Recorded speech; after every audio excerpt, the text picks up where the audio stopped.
Olá, eu sou o pastor David Paniago e hoje vamos meditar sobre Atos, capítulo 3, versículo de número 12. O versículo nos diz assim: E quando Pedro viu isto, disse ao povo: Varões israelitas, por que vos maravilhais disto? Ou por que olhais tanto para nós, como se por nossa própria virtude ou santidade fizéssemos andar este homem? Mais uma vez: E quando Pedro viu isto, disse ao povo: Varões israelitas, por que vos maravilhais disto? Ou por que olhais tanto para nós, como se por nossa própria virtude ou santidade fizéssemos andar este homem? Primeira parte do versículo: E quando Pedro viu isto, disse ao povo: Varões israelitas, por que vos maravilhais disto? A cura do conhecido coxo da Porta Formosa deixou todo o povo que viu pasmo. O resultado normal de um milagre é produzir sempre uma resposta dos circunstantes. Automaticamente, o milagre fez o povo se apegar ao coxo e a Pedro e a João, como se tivessem algum poder especial.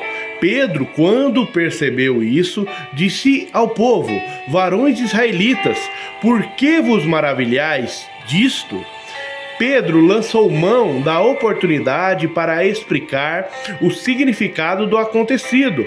Eles não deviam ficar perplexos pelo acontecido, pois Jesus, naqueles dias, havia operado muitos sinais. Está escrito em Atos 2:22. O próprio Pedro falando sobre Cristo: A Jesus Nazareno, homem aprovado por Deus entre vós, com maravilhas, prodígios e sinais, que Deus por ele fez no meio de vós, como vós mesmos sabeis. Então, para Pedro, o fato daquele povo ficar surpreso com a cura do paralítico não havia sentido, porque há poucos dias Jesus andava e todo o povo era testemunha dos grandes sinais e prodígios que Jesus fez. Um milagre específico do coxo da Porta Formosa tinha um propósito prático: exaltar o nome do Senhor Jesus e dar publicidade aos novos pregadores do Evangelho. Com isso, uma grande multidão se dispôs a escutar a mensagem. Pedro diz que Jesus é a fonte do poder milagroso, não por ter ele operado milagres na terra, mas por estar agora assentado à destra de Deus.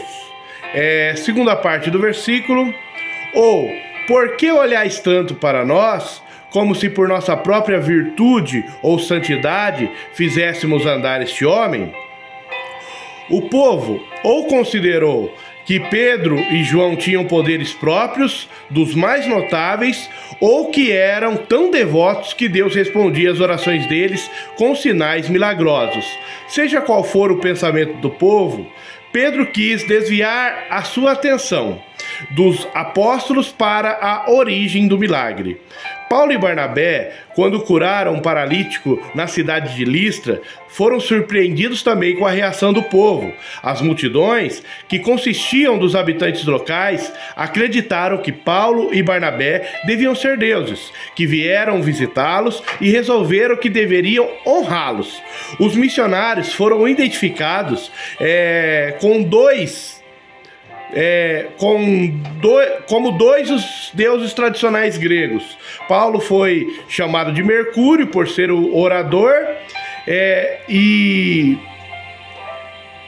coube o papel de Júpiter a Barnabé. O sacerdote do templo preparou tudo para oferecer sacrifícios aos visitantes como marca de honra. Quando os apóstolos deram conta daquilo que estava para acontecer, agiram rapidamente, rasgando as suas vestes e tomando seu lugar entre a multidão.